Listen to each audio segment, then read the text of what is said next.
What's up, YouTube? It's your boy Mustard, back with another horror game video.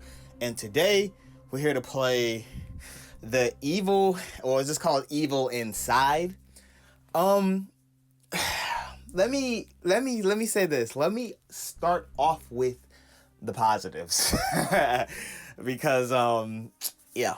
Once I do this, there's no going back.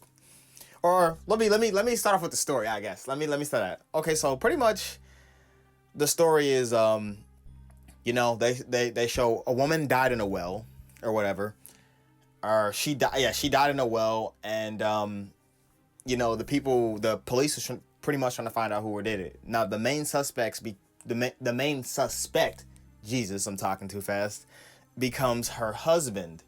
And he pretty much gets blamed for the murder, and they throw him in jail. So you're like, okay, you think that this would just be the game. It's not.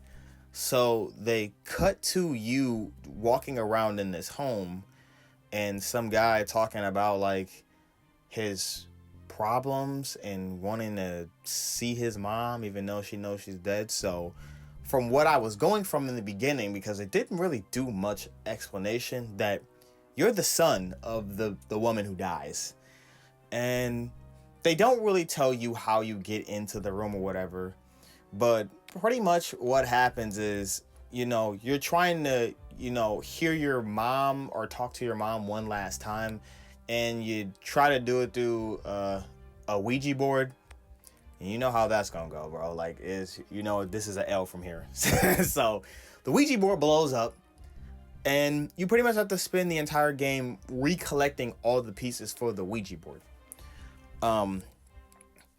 Starts this game. There's puzzles in this game. The puzzles weren't super hard or whatever. There's one in particular that I'm gonna probably talk about a little bit later that the game just could have done a way better job on, which I don't know why they did. But like I said, there's puzzles, there's jump scares, all the stuff that the horror game needs and stuff like that. So pretty much it's just trying to figure out how this woman died, like her telling her story.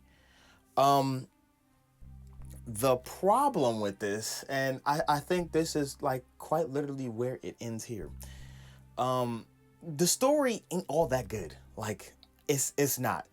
Like I said, the puzzles could have been a bit better, but I mean, like, it is what it is. The game's relatively short. Like, I did it in 2 streams. Yeah, check me out on Twitch, Prince Man, by the way. But I could have did it in 1. So it's like 11 rounds. And they go by rounds. Like, when you go by room, it's rounds. And you're pretty much just trying to figure out how to, necessarily get out of, room by room. And, you're unveiling the secrets of what killed her or whatever. But the problem with this game is like, the sound was like bad. The gamma's kind of bad. I'm like, I get it's supposed to be dark, but like, dang. And then like, some stuff doesn't trigger.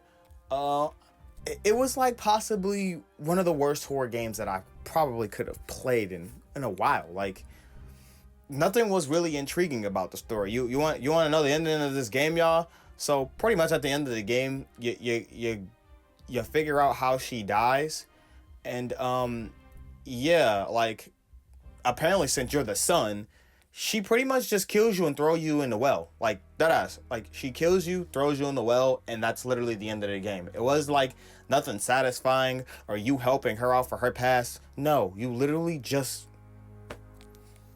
you just get killed. I'm like, what the hell is the point of this? Like, what was the purpose of me going through all those rounds? And like I said, the rounds were pretty easy. And the in-game door is literally like, when y'all see me walking in the room and you turn like left once you get into the middle of the room, that is the in-game door. Like, it is the in-game door. I'm like, you can't go in it until you get to round 11, of course. But what I said earlier, the problem that I had was, okay, so in round 6, the lights are off or whatever, blah, blah, blah. You have to turn the power on. So when you turn the power on, you get the Ouija board piece. Now, the problem is the game just didn't freaking work. So when you get the Ouija board piece normally in this game, one of the other doors open so you can progress to the rest of the game. That didn't happen. It didn't happen at all. So like I was sitting there clueless for 20 minutes trying to figure out how to open this door.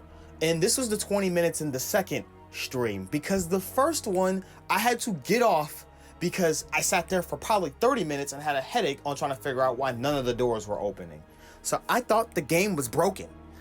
It was pretty bad. Like it was annoying, it was frustrating, and literally after that, after I got out of round 6, I literally finished the rest of the game. Like, this game was not a good horror game. It was bad. It has like problems that's beyond that they didn't, you know, get fixed before they released this game. But now that I can breathe, I ain't gonna shit too hard on this game more than I just already did, because this was just a bland horror game. I felt like whoever made this kind of just wanted to, let's get something out that's cheap and let's make a quick buck. That's what it felt like. It felt like a bad horror movie. So the final verdict for this game is a 2 out of 10. Like, this was bad. It was bad. It was I don't want to run into a game like this again. And with me doing a bunch of horror games, I feel like I am. I'm gonna run into some shit like this again. But that's all I got for y'all today. So until next time, y'all, I'm out.